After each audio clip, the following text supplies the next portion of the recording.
Não é de hoje que, para os evangélicos, os maçons está relacionado sempre a pessoas que fizeram um pacto com Satanás. E vendo por esse lado, eles nutrem um preconceito mortal contra a maçonaria. E quando deparam com cantores gospel fazendo sinais como esse, é um prato cheio para acusarem como tendo ligação a algo sombrio e macabro dentro do ocultismo. A maçonaria é uma fraternidade de homens livres e de bons costumes. O fato estranho mesmo é que os cantores gospel da atualidade estão se assemelhando muito aos cantores seculares que não professam a fé em Jesus, na qual notamos que o uso de símbolos e sinais está cada vez mais sendo usado por estes, exatamente da mesma forma que os meios de mídias vêm divulgando. Como assim? Ficou curioso? Bom, se você já achou interessante esse assunto, então já martela o seu dedo no like. E se não é um inscrito, já se inscreva no canal.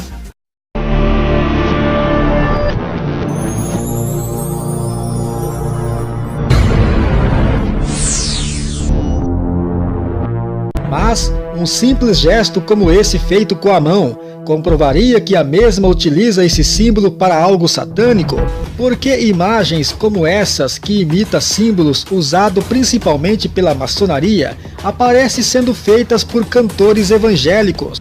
Há um significado por trás? Qual o propósito de usar esses sinais? De fato, teria a igreja evangélica envolvimento com a maçonaria? Então, se você quer descobrir muitas respostas para essas perguntas, analise todas as verdades que vamos apresentar.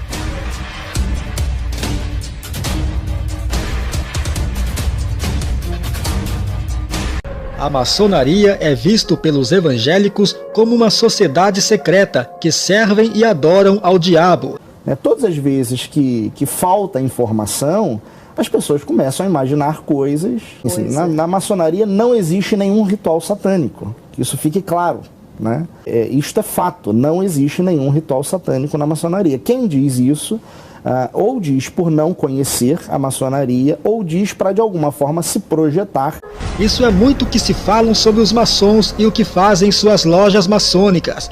No entanto, pouco se fala sobre a ligação da maçonaria com a religião evangélica no Brasil em tempos passados.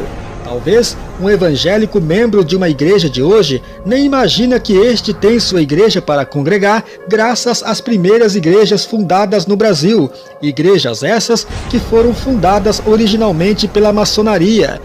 Então a maçonaria sempre esteve ao lado dos cristãos, né? Nós temos muitos cristãos na história da igreja que eram maçons, né? E de alguma forma a gente até pode afirmar que a igreja cristã no Brasil, né, sobretudo, deve muito à maçonaria, no sentido de que a maçonaria facilitou por demais a inserção do protestantismo, por exemplo. O estranho é porque somente hoje os protestantes despertaram e agora gospem no prato. Mas calma que já já vamos entender tudo. Um outro detalhe também de grande importância é que os sinais e símbolos sendo usados por evangélicos maçom protestantes sempre existiu. Mas, para entendermos isso, vamos ver um episódio que aconteceu na vida de um missionário batista chamado Salomão Luiz Gisburg. Para quem não conhece, Salomão Gisburg é famoso por ter criado o cantor cristão, inário adotado em maioria das igrejas evangélicas. Só para começar, Salomão Gisburg era maçom declarado. No final do século XIX, a reação católica aos protestantes era extremamente hostil, e Salomão Gisburg estava em Jacobina, no centro-norte baiano, pregando o Evangelho de Jesus, quando de repente uma multidão de pessoas armadas com punhais cerca o missionário, e ele, sem saída, ora pedindo livramento a Deus, quando um pensamento lhe vem de súbito: seria possível que neste lugar tenha um irmão maçom? Sem pensar duas vezes, Salomão Gisburg, que era protestante maçom, faz um sinal da maçonaria e num instante alguns homens o cercam, conduzindo-o a uma das melhores residências da cidade. Esses homens maçons protegeram e livraram o missionário Salomão Gisburg da multidão que queria matá-lo. Este é apenas um caso de ajuda maçônica que aconteceu na vida do missionário batista Salomão Gisburg, e este registro encontra-se no livro Um Judeu Errante no Brasil, datado do ano de 1932. Ao darmos atenção a esse episódio, nos surgem algumas dúvidas. Por que Salomão Gisburg fez um sinal supostamente com a mão? Por que somente através de um sinal é que alguns homens maçons resolveu ajudar Salomão, o protegendo da multidão enfurecida? E por que os maçons o ajudariam? Qual o propósito por trás? Queira você aceitar ou não, mas a influência maçônica sempre existiu em meio à sociedade. E sempre esteve comprovadamente na fundação de alguma das mais importantes igrejas evangélicas do Brasil. E por que isso? Bom, tudo tem uma explicação. O fato ocorreu assim. A Igreja Católica sempre esteve no topo das religiões, considerado o maior poder religioso que já existe. Porém, aos olhos da maçonaria, começou a ser vista como conservadora e atrasada. E como os maçons têm uma função de inovar, melhorar cada vez mais a sociedade, eles viram o protestantismo como um ótimo instrumento contra o poder da Igreja Católica. Depois de Deus, da ação de Deus, esse protestantismo de 1850 para frente só se inseriu no Brasil graças à maçonaria. Sem dúvida. Foi a instituição que Deus usou para que...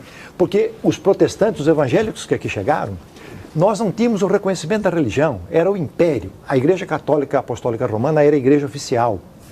Então, os maçons abriram suas lojas para que pastores e missionários fizessem as primeiras pregações. Os maçons se uniram aos protestantes e ao Partido Republicano na proclamação da República. Então nós temos inúmeros casos. Se voltarmos no tempo, percebemos que desde séculos atrás, a maçonaria e a igreja evangélica estão envolvidos, tanto que a influência maçônica entre os protestantes foi tão significativa que no ano de 1903 ocorreu um cisma na igreja presbiteriana. Mas o protestantismo que se insere no Brasil, que permanece, é o que chega a partir de 1850. Igreja Presbiteriana, 1859. Então são os presbiterianos, batistas, metodistas, congregacionais e episcopais. Esse protestantismo vem dos Estados Unidos. E depois, numa segunda época, a partir de 1900, os pentecostais, etc. E como os evangélicos tinham total apoio da maçonaria para difundirem um evangelho que ia contra as doutrinas da Igreja Católica, assim como fez com os templários, a Igreja Católica logo tratou de demonizar os maçons, demonizando também os evangélicos, que seus ensinamentos eram uma maldição para o povo. Com o passar do tempo, os evangélicos passaram a usar do mesmo artifício dos católicos e até hoje demonizam a maçonaria e seus seguidores. Mas por que isso? Tudo tem uma explicação. O fato é que atualmente os evangélicos despertaram e descobriram que a maçonaria e a Igreja de Jesus Cristo não têm nenhuma similaridade, são opostos entre si. Eu acho que é interessante a gente pensar nos ensinamentos maçônicos, né? E é bem importante, né, afirmarmos que na base desses ensinamentos o que está é a tradição judaico-cristã.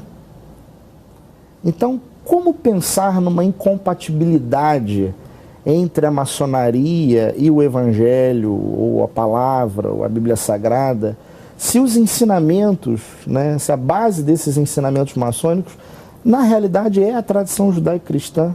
E um cristão que conhece a verdade do Evangelho não pode fazer parte de dois segmentos contrários ao outro, terá que renunciar a um, conforme diz a Bíblia.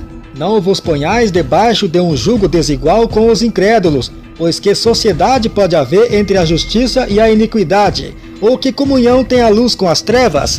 Um outro detalhe também é o famoso cabeça de bode, muito usado na maçonaria como símbolo. E se olharmos para a Bíblia, este é um símbolo de zombaria e escárnio em oposição ao Cordeiro de Deus que é Jesus Cristo. Sem contar que o bode é usado em diversos rituais de ocultismo. No satanismo, por exemplo, é um símbolo do demônio Amon.